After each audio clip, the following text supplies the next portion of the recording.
Hi, my name is Megan Andrew, and today I'm going to be sharing my favorite technique, watercoloring, for Techniques Week on the American Crafts blog. So the 4 different techniques I'm going to be showing you today are coloring in pattern paper, die cutting with watercolor paper, stamping and coloring with watercolors, and using embossing powder as a resist. And I'm creating a palette using an acrylic block, and I love doing this because number one, my acrylic block is big and it has a grid on it so that I can put separate colors in the separate 1x1 grids. And I also love it because it's so easy to clean. I can just wipe it off with a baby wipe. And when you're doing this, you're going to want to make sure that you have baby wipes and paper towels around just in case there's a mess. Now, to reduce mess, I like to use a water pen, which you'll see here in just a minute. But I don't trust myself with a cup of water and a brush, so my water pen is pretty handy and easy to clean up. And all you want to do is just make sure that you have it filled with water and squeeze it out to make sure there's no other colors in the brush before you begin. So the first technique I'm going to be showing you is the most simple. It's actually using pattern paper and just coloring it in with your watercolors. Another great thing about using this palette is that it's so easy to mix the colors without ruining the colors. Say if you had a traditional watercolor set, if you remember from when you were a kid, when you used to mix the colors up, you would get a brown muddy mess, and with this you don't have to worry about that. So I'm going to color in this really cool pattern from the American Crafts Dear Lizzie Daydreamer line, and I love the squares here, so I'm just going to color these in. And you really, with pattern paper, it doesn't soak up the water as easily as, say, a watercolor paper would. So you might want to be a bit more sparing on your the amount of water you're squeezing out of your brush. Pattern paper will also pucker a bit more than, say, a watercolor paper would, so just be aware of that. So I have 3 doilies here that I cut from watercolor paper, and you can find these shapes in the Silhouette store online. And if you do a search for American Crafts and look at the full American Crafts portfolio, you'll find these doilies here. I love cutting cut shapes out with my Silhouette with watercolor paper because I know that if I cut a bunch of shapes out with, a certain color, chances are that when I go to create a project, I'll want a different color. But with watercolor paper, if I have shapes or words or sayings cut out already, then I can just customize them to match any color that I'm using in my project. And now I'm going to show you another technique with a die cut, but instead of coloring on the die cut, you're actually going to color the background so that the negative comes through the die cut. So this is really quick and simple, and I just think it looks so nice. So you're just going to want to paint the background. Almost, I did sort of a rainbow effect here. And again, with this technique, I'm using watercolor paper, so as you can see that it is mixing really well. The color is moving really well on the paper, and it tends to do that better with watercolor paper. So I'm just going to line up my die cut here to make sure that I'm getting the right color under the right words. Then I'm going to switch to yellow, so that yellow can be under the banner section of my die cut card. And next I'm going to use blue, and to get a really nice turquoisey blue, I'm just going to use all 3 blue colors that I have on my palette here. It's another thing I love about using like an acrylic block as a palette. And then I just do another swipe of my water pen all the way down the middle so that the colors kind of run into each other a bit. And I'm just going to set that aside to dry now as well before I glue anything down. The next technique I'm going to show you is actually using stamps. So I'm going to stamp with a permanent ink. And the stamp set that I'm using here is from the Dear Lizzie Daydreamer collection, which I love the stamp set. It's so cute and really versatile. I'm going to stamp a background here with these really cute kind of hand-drawn looking circles. And the reason why you want to make sure that you use a permanent ink is because if you used a water-based ink and you put your water pen to the ink on the paper, it would actually start to run. And on this one, I just actually stamped onto a piece of pattern paper, again from the Daydreamer collection. So now that I've stamped my shapes, I'm going to just go ahead and color those in. I want more of a peach color on here, and I don't have any markers that actually match. So what I'm going to do is take a peach colored stamp pad that I have and touch it to the acrylic block and actually pick the color up from there. It's just another great way to get a different color. If you don't have a marker that matches, just touch your stamp pad to your acrylic block and pick up the color that way. So when I started doing this blue color, I realized that it was just a bit too blue for me. I wanted more green. So all I had to do was mark a swipe on my palette of green and then add that to the blue in the circle. So it turned out to be the perfect color.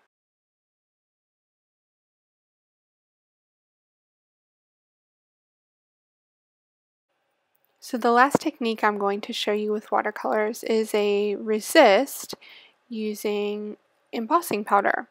So you're going to use a dust buddy on a piece of watercolor paper, and that just helps the embossing powder to stay where you want it to stay instead of all over the card. And then using an embossing pad, so it's like a sticky stamp pad. I'm using the Amy Tangerine +1 collection. So cute stamp, and it's kind of like an asterisk, but sort of looks like a star too. So I'm just going to stamp that all over my 3x4 card, and I'm going to kind of fade the image out as I go up my card. Then I'm just going to cover my card with some American Crafts metallic gold embossing powder, which this stuff is awesome. And I usually keep a small brush at my desk just in case anything like that happens, but that was easy for me to just wipe off. And next I'm going to take my heat gun, and you can't really see it here, but there you go. I am heating up the embossing powder, and as soon as you see it turn to the glossy metallic color, then you know that that part is done, and you can kind of see it changing colors here on the video as well. So as soon as it changes and gets glossy and metallic, you want to take the heat gun off of that shape and move it around. There we go. Those are all set. So I'm just going to put these aside and grab my watercolors again. And what I'm going to do here is kind of copy the stamped image and fade the color from bottom to top, just like I did with my stamped asterisks. And the thing I love about this faded kind of color is that it's very easy to achieve because it doesn't have to be perfect.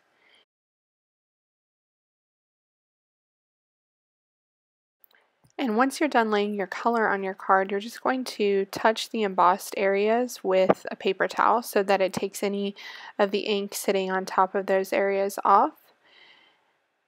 So this is a resist technique. And it also looks really cool to do with white embossing powder on a white card. So now that we have all of our cards colored, we're going to add some embellishments so that you can use them for other things. And here, with my watercolor background, I'm just going to attach the die cut card to the top. And this is another die cut card that you can find in the Silhouette store under the American Crafts portfolio. And I'm just going to take the word from the center of the banner and glue it and put it inside. And I attach that with the dimensionals from American Crafts. Those are really great, and they just add so much dimension to a project and make it look really nice. And I'm just going to add a bow from the Dear Lissy Polka Dot Party collection, which I love those fabric bows, and a bit of gold washi tape from the DIY shop collection. And if I would have thought about it before I did this, I would have added it to the card before I stuck it down with the dimensionals. But I didn't think that far in advance, so that's okay. Everything is fixable.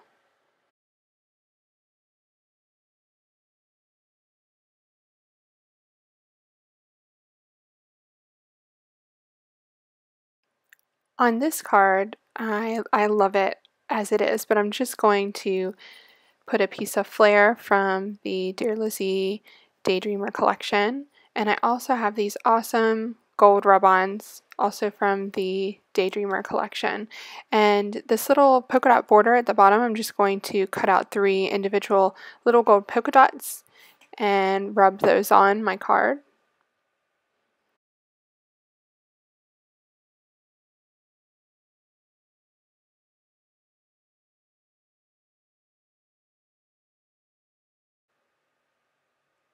So that one was really fast and simple.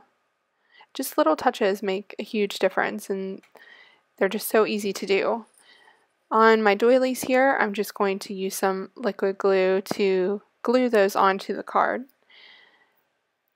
And I want them to look like they're kind of floating onto the pattern paper card. So I'm just going to glue them on and then cut the edges off.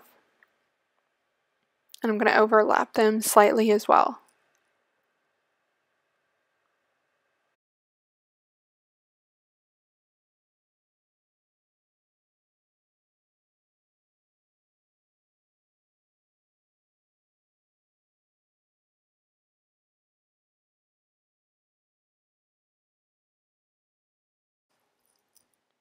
And I've just pulled out my Dear Lissy Polka Dot Party epoxy stickers to put in the center of the doilies on this one.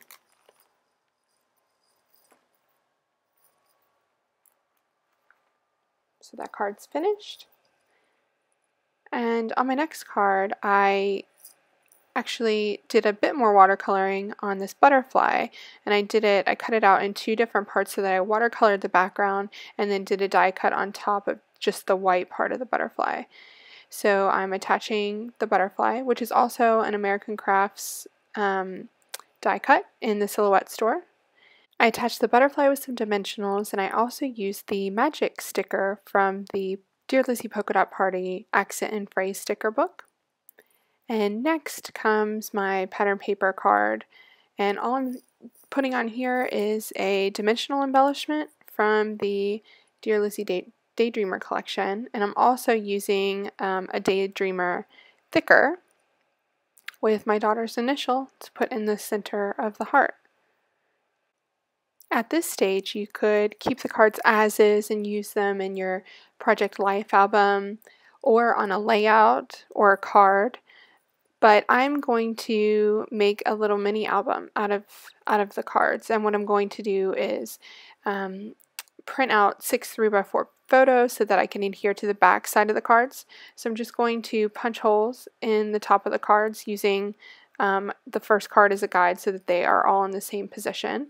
And I'm going to use my Dear Lizzy Daydreamer ribbon to make a binding for my mini album. And I've forgotten to do that card, so I'm just going to go back and wing that one.